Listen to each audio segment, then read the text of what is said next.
अल्लाह मियाँ जो अपनी ताकत के नमूने हमें दिखाता है, कहता है मैंने सूरज को पैदा किया किसकी खिदमत के लिए?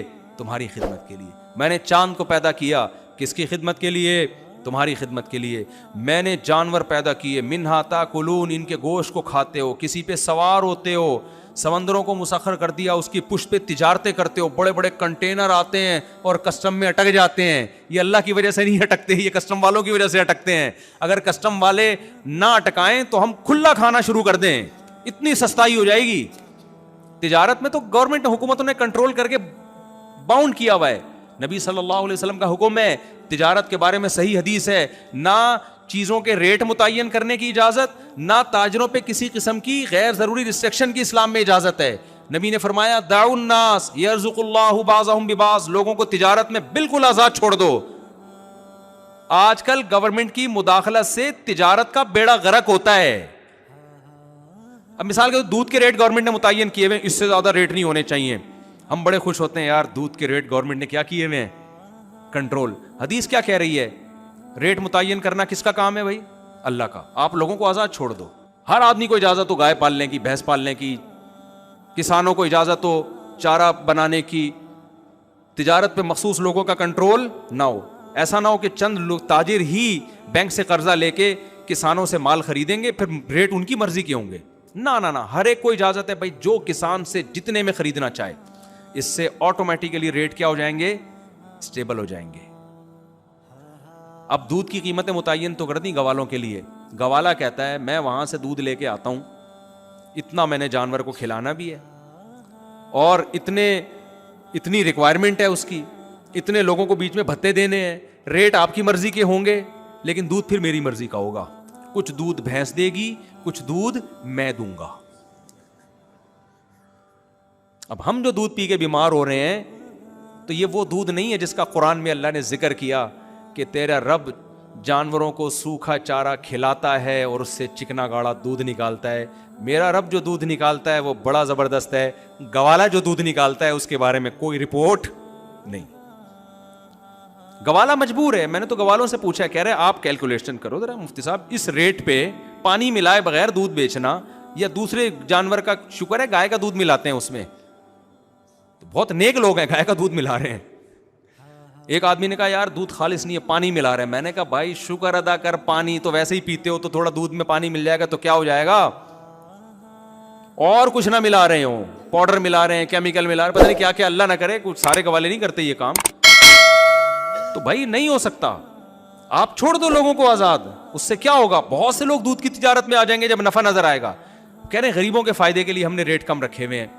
दूध वाला तो गरीब होता है जो बेचने वाला है, पीने वालों को फायदा पहुंचाया जा रहा है। जो मेहनत करके लोगों तक दूध पहुंचा रहा है उसका ख्याल नहीं है। तो गवर्नमेंट की मुदाखलत से जितनी तिजारत आजाद होगी ना, लोगों का उतने ही ज्यादा क्या होंगे? खुशहाल होंगे।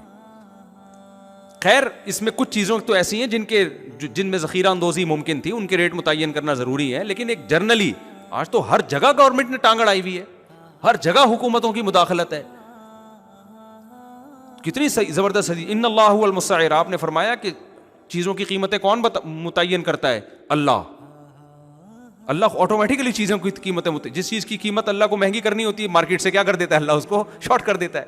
जिस चीज को बढ़ानी होती है, अब मैं एक छोटी सी मिसाल देता हूं। हमारे लिए सबसे ज्यादा जरूरी ऑक्सीजन है। पानी के बगैर हम 12-13 घंटे 3 दिन भी गुजारा कर सकते हैं। ऑक्सीजन के बगैर हम 2 मिनट भी गुजारा नहीं कर सकते। तो सबसे कीमती चीज़ इंसान के लिए ऑक्सीजन है। अगर ये इंसानों के हवाले कर दी जाती और सिलेंडर में बिक रही होती तो ऑक्सीजन के करोड़ों करोड़ों रुपए के सिलेंडर बिक रहे होते मेरे भाई। ज़कातों में लोग सिलेंडर बांट रहे होते। हाँ, कोविड में देख लो ना, अल्लाह मियाँ ने क्या किया। अल्लाह मियाँ ने कहा कि इसकी ज़रूरत चूंकि ज़्यादा है लिहाजा ये सबसे सस्ती चीज़ है। हवा में 23% छोड़ दी अल्लाह ने और कहा कि इसमें इतनी मेहनत भी नहीं करनी कि सांस अंदर खींच के ऑक्सीजन, मैं नियत करता हूं ऑक्सीजन लेने की ना भाई, ऑटोमेटिकली पैदा होते ही सांस चलना शुरू। उसके बाद सबसे ज्यादा जरूरी क्या है? पानी। आसमानों से दे दनादन बरसाना शुरू कर दिया अल्लाह ने, इतना बरसाया। गवर्नमेंट ने क्या किया? उसको फिल्टर करके हमें देना शुरू कर दिया। कंट्रोल गवर्नमेंट ने अपने हाथ में रखा। आपको पता है जो फिल्टर शुदा पानी है ना, ये ज्यादा गंदा होता है। वजह उसकी है कि गवर्नमेंट हमें फिल्टर करके तो देती है, फिल्टर को फिल्टर नहीं कभी किया जाता। वंस अपॉन अ टाइम जो एक दफा फिल्टर लग गया था वही फिल्टर। तो जो आप हब डैम से जाके बगैर फिल्टर वाला पानी पी लो ना, वो ज्यादा अच्छा है। जो फिल्टर होके आ रहा है वो ज्यादा गंदा पानी है। ये रिपोर्ट है बकायदा, एक डॉक्टर ने यूट्यूब पे पूरा तजर्बा करके बताया। उसने कहा ये देखो, ये फिल्टर वाला पानी है और ये बगैर फिल्टर के है, वो फिल्टर वाला ज्यादा गंदा था। मैं समझा पा रहा हूं, बस बात को जल्दी से मैं समेट के खत्म करता हूं। तो अब क्या मसला है मेरे भाई, मैं जो असल बात लेके चल रहा हूं कि अल्लाह ने अपनी ताकत और कुदरत भी बताई और अल्लाह ने ये भी बताया कि मैं तुम्हारा मोहसिन हूं। तो याकूब अलैहिस्सलाम को पता था पावर किसके पास है, अल्लाह की, चलेगी अल्लाह की। लेकिन अल्लाह जब अपनी चलाएगा तो मेरी बेहतरी में चलाएगा, मुझे नुकसान पहुंचाने के लिए नहीं चलाएगा, लिहाजा तसल्ली में रहे। तो ये दो चीजें अपने अंदर पैदा कर लो मेरे भाई। सरेंडर कर दो अपने आप को किसके हवाले, अल्लाह के, और यकीन कर लो जो होगा मेरे हक में बेहतर हो। अल्लाह ने कहा नमाज पढ़ो, तो क्या करो मेरे भाई, पढ़ लो। अगर तिजारत में नुकसान होता नजर आ रहा है बर्दाश्त कर लो, क्योंकि रिस्क किसके हाथ में है, अल्लाह के। वो बगैर नमाज पढ़े आपका रिस्क आपसे छीन सकता है और नमाज पढ़ के आपको रिस्क दे सकता है। अल्लाह मियाँ ने ये बोल दिया जल्दी शादी कर लो, सूरह नूर में। आप कहते हैं अल्लाह शादी करूंगा तो खर्चे बढ़ेंगे, बच्चे भी पैदा होंगे, बेगम का खर्चा, तनख्वाह मेरी थोड़ी है। आप अपने आप को अल्लाह के हवाले कर दो। अल्लाह कहते हैं इन यकुनु फुक़रा युग़निहिमुल्लाहु मिन फ़ज़ली, कर लो भाई, बच्चे भी पैदा कर लो, शादी भी कर लो। अगर फ़कीर हो गए मैं अपने फजल से क्या कर दूंगा, गनी कर दूंगा। जो सरेंडर कर देता है वो कहता है भाई छोड़ो जेब को, बटवे को, कितने पैसे हैं, मत देखो विटामिन सी विटामिन डी। वो घर में बेचारा सत्तू पी के 100 साल जी लिया, तो पैसे हैं तो विटामिन सी खा लो, नहीं है तो चोरी मत करो विटामिन सी के चक्कर में। पैसे हैं तो फिर खा लेना चाहिए अमरूद, इतनी कंजूसी ठीक नहीं है कि आप भी सत्तू पे आ जाए कल से। तो भाई जब पैसे हैं तो ठीक है, नहीं है तो जो ऐसा अल्लाह कह रहा है वैसा कर लो, तवक्कुल करो भाई, औलाद भी ना रोको और निकाह भी करो टाइम पे।